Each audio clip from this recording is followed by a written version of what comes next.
This is episode number 12, interview with Carl Wagner, part 1.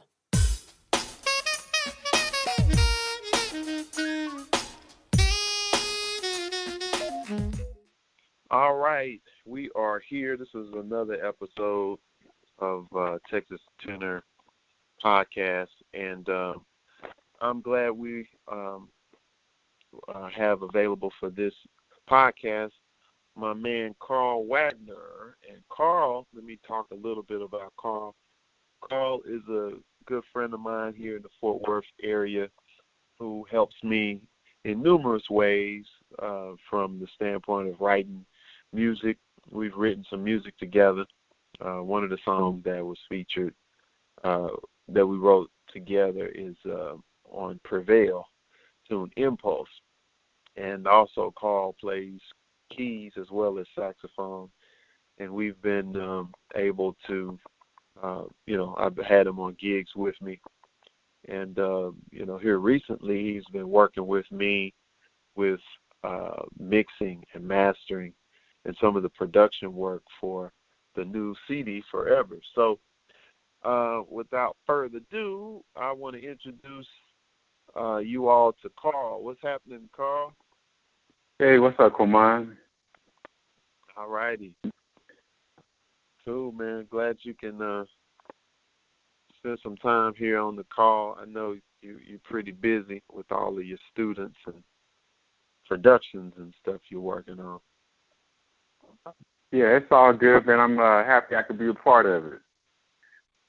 Okay, cool, man. So I just wanted to get an opportunity to interview you, bring you on, and introduce you to some of the people listening out there who, follow some of the stuff that I post and share on YouTube, and also the music that I've released, and kind of talk about this new project, of course, Forever, which is the new release. And, so how was that experience for you working on this project, like mixing and mastering it? It was a lot of fun.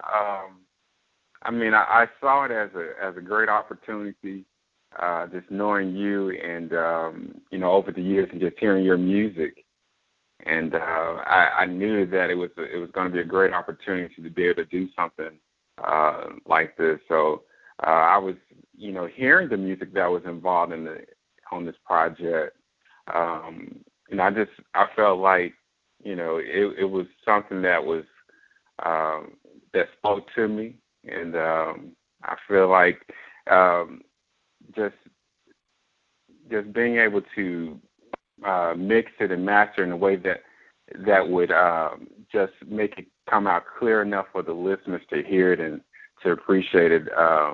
I saw the importance of that, so I wanted to be the man for that challenge. So, well, the thing I wanted to point out too, for those out there, it's something when you have somebody who understands where you're coming from, and of course, it's a few different elements that go into it when we talk about chemistry and working with people.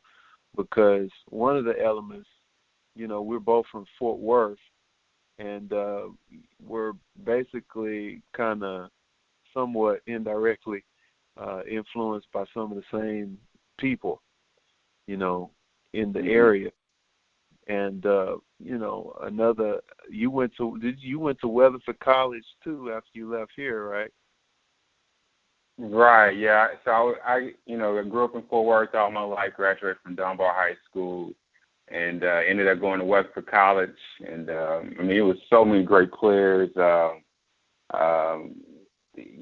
influence that Weatherford, there were a lot of cats from Fort Worth, like coming out of ODY, coming out of Dunbar. But then you had Dallas, you had the Arts Magnet, and you had so many kids coming from there that would go to Weatherford, and we all had kind of similar tastes as far as like we listened to gospel, we listened to R&B, funk, and we listened to jazz. So one of the things that was prevalent with kids coming out of Weatherford is that we had a a soulfulness about us, and we love to groove, we love to swing. So, and tone was always a big deal with us. Everybody had their own individual sound. I mean, when I think about every saxophone player, I mean, nobody sounded alike, and there was something very distinct about every saxophone player coming out of Weatherford.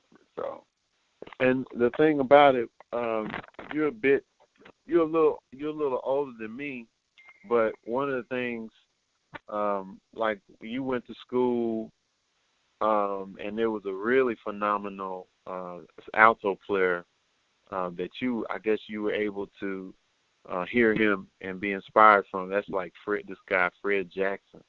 Right.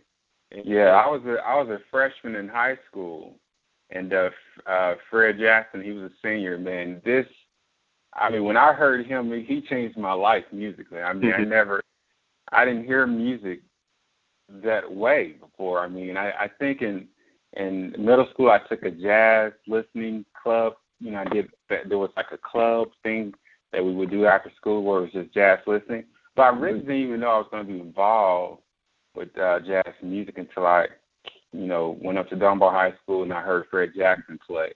And man, he was playing stuff that was just, I mean, to this day, I mean, he studied Parker, he studied Dexter, and man, he really had it, it was pretty happening even then as a senior.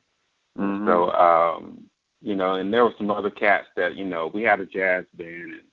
And I remember Weatherford College, they came down because they were trying to recruit Fred and some of the other players that were in the band. And so the band they had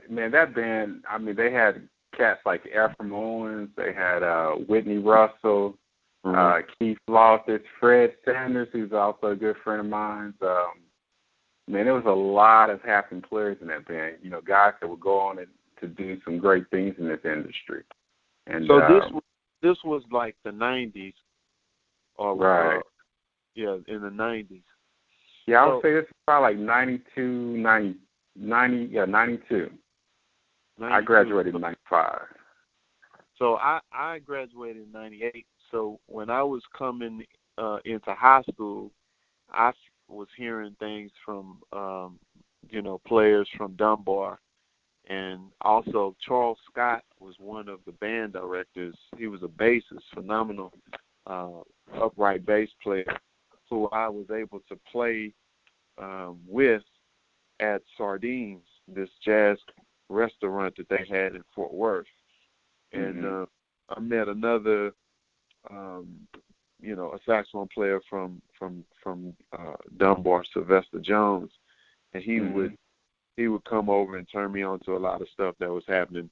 After he graduated, he went on to Weatherford, and then I went on to Weatherford later too, like in '99. So, but all of that background there, it has a lot to do with, like what you were saying, how we hear and the taste that we have, and just feeling, I guess, each other when it comes to musical ideals and things like that. That's very important when you want to have somebody mix and master your music, or working the sound for your band and stuff like that. So I just wanted to talk a little bit about some of that, because for those people out there listening, they don't know the story behind and the ingredients that kind of go into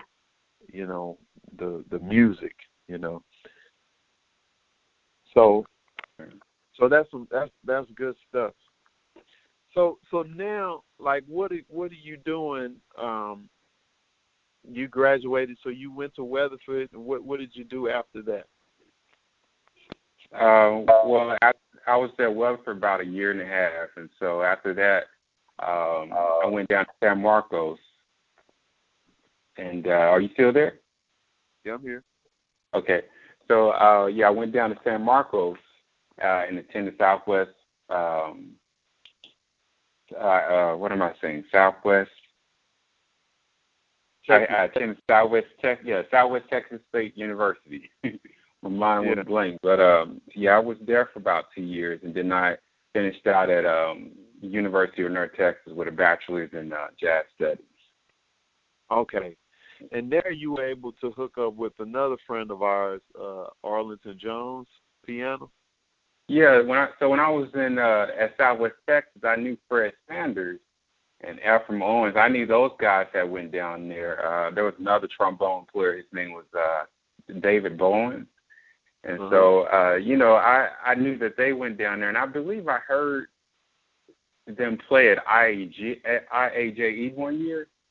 So, I figured I would, go ahead and, go down there, and because I liked the way they were. It was a pretty swinging band at the time. So I went down there, and just from, I was very fortunate, going down there, becoming friends with Fred Sanders and meeting Arlington Jones, who was really a big influence on me at that time. We did quite a bit of hanging out, and I think it was a little bit before that. Maybe I guess it was about that time when I really started getting serious about playing piano, and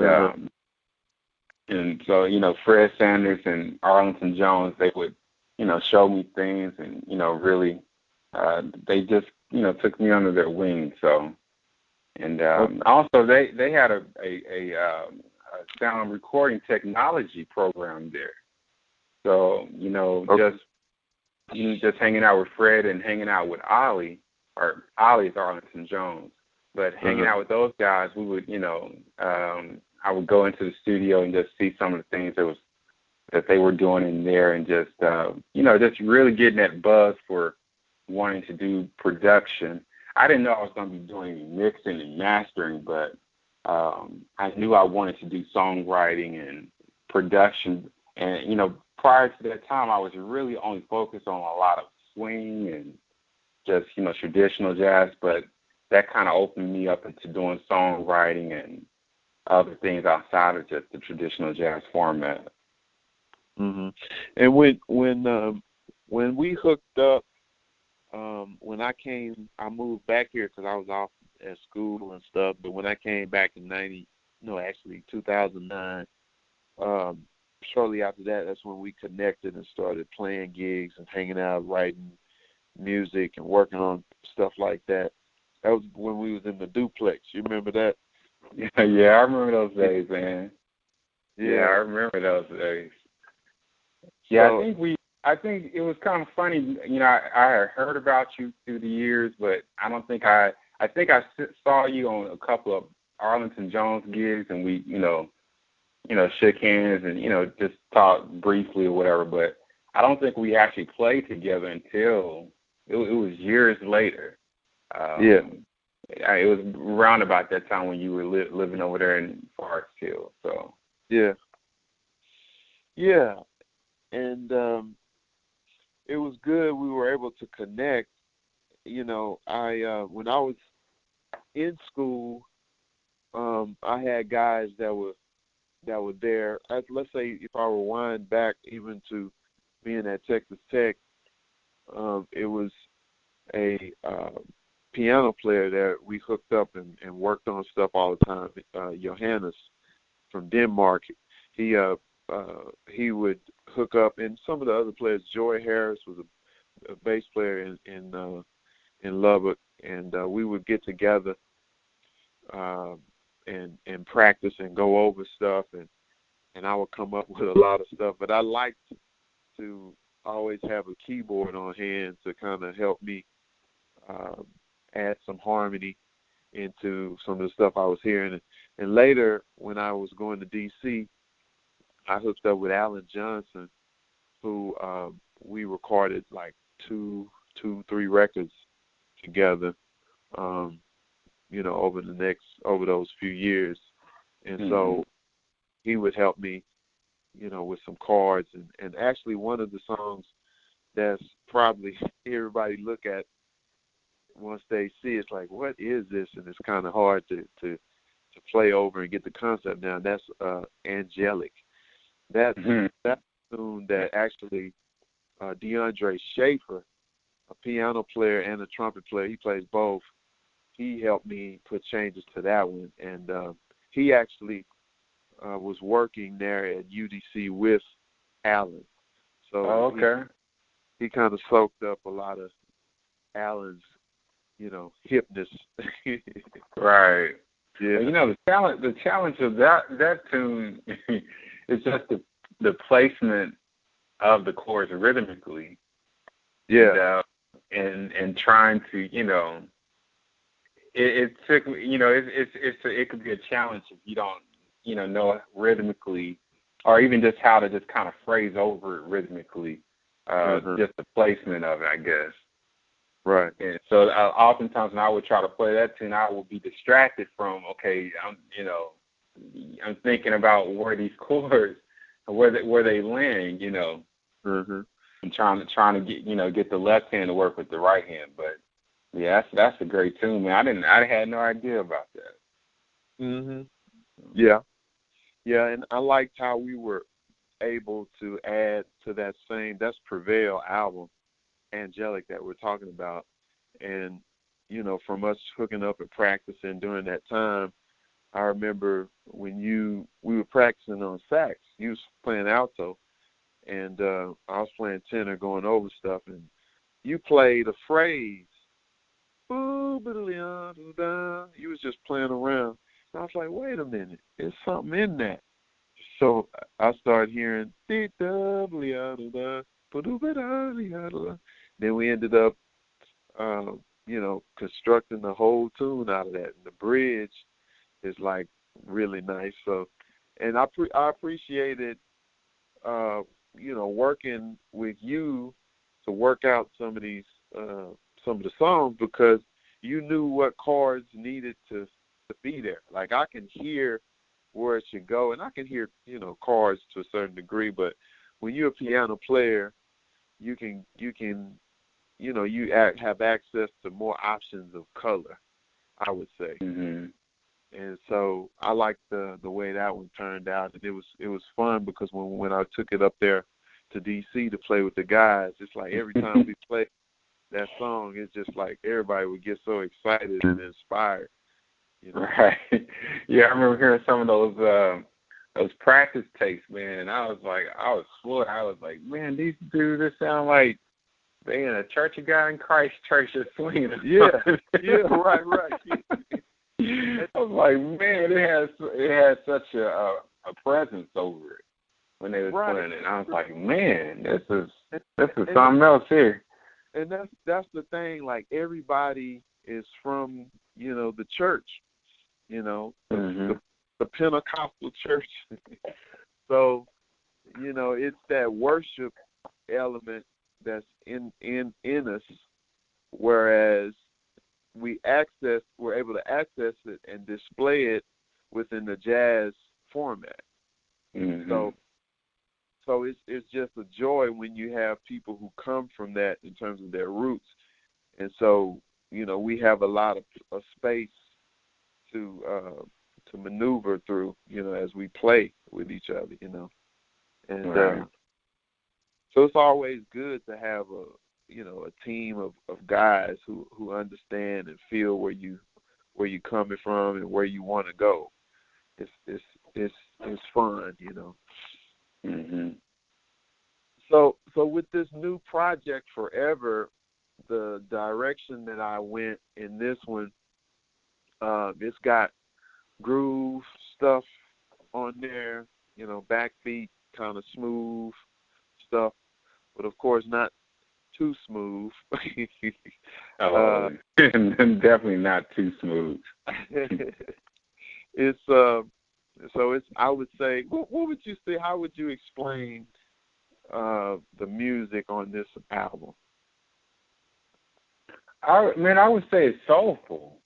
I mean, I would say, it's soulful. I mean, I think, it's you're a soulful cat, and I think you brought some soulful players on the album, and so regardless of what grooves we're playing, it's still soulful. I would say it's rhythmic, it's funky.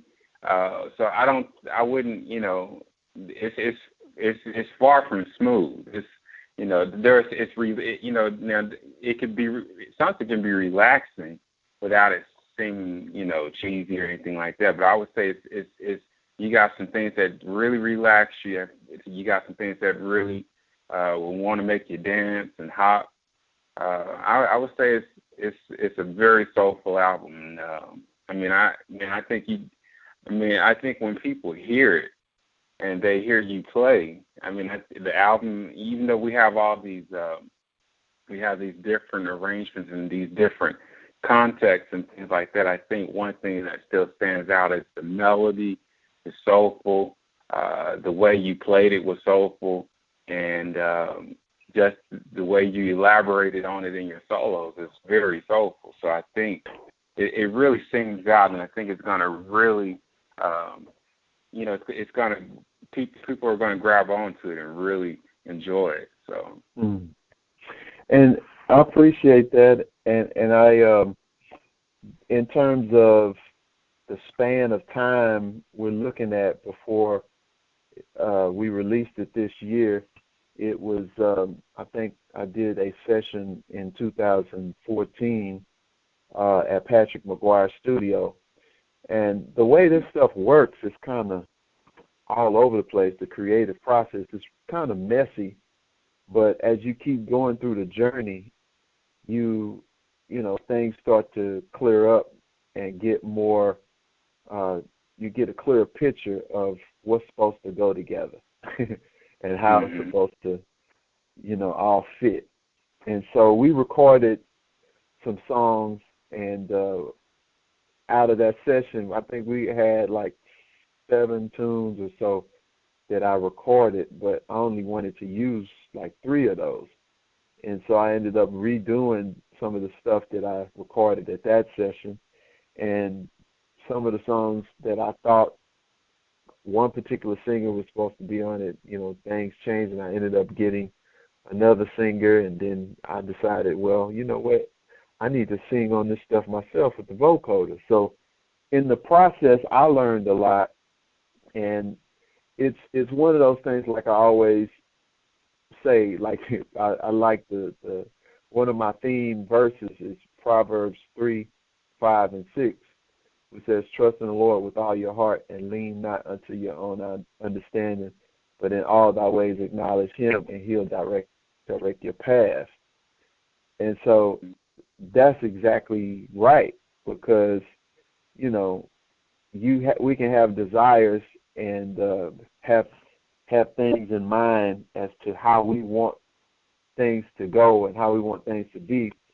But sometimes when you plunge out there and try to do it your way, sometimes you realize that, wait a minute, it's not to say that it can't be done or it's not supposed to be done. Sometimes it's just not time yet. And it's not time yet, and then, the way you learn through the process how God really wants it to be done and how he wants it to be presented. So I appreciate going through the experience of recording stuff, and of course the people who I thought was supposed to be on certain things weren't, and then the way I was supposed to record the songs was a little different, because that's the thing that I'm used to in terms of recording. I'm used to going into the studio and just spending long hours with everybody there, and we just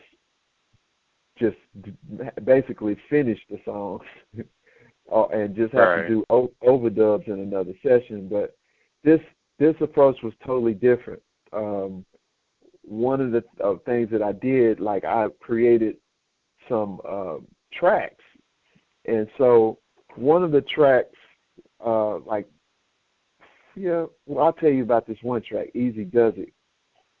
So Easy Does It, we had an experience when we were playing in D.C. years back with Alan Johnson on keys, Chris Fun on bass, and Quincy Phillips on drums. And it was a tune by Joe Henderson called Black Narcissist. Is in 3. Ba, ba, ba, ba, ba, dee, dee, dee, dee, dee, dee, da, da. So what we did it different. And Quincy, he just started off this groove, and that's how he did back then. He would just start off a groove, and then we would just think of a tune that we could play. And so I don't know if it was Tim Green who said, "What about Black Narcissist?" And said, "Okay." And so I started playing a groove or playing something on the E-wee over it, and then Alan just started playing some chords, and then Chris just got in there, and then it was just like the most killing version of Black Narcissist ever. And so I'm sure it was with those heavyweights. I'm sure it was. Yeah. So this was the first part of the interview that we did, me and Carl, and you can check out the rest of the interview on episode number 13. Also, if you want to get a copy of Forever, it is available if you would go to texastenormusic.com, and then you can check it out, the clips, and purchase your physical copy. Also, you can support us if you enjoy listening to the podcast and would like to support Texas Tenor Music by giving a pledge of any amount monthly. You can go to patreon.com/Texas Tenor. And once you become a patron, you will get some exclusive clips and videos, audio stuff that I would release for you. Just as my appreciation for becoming a patron. Okay? All right. So thank you, and we'll see you on the next episode.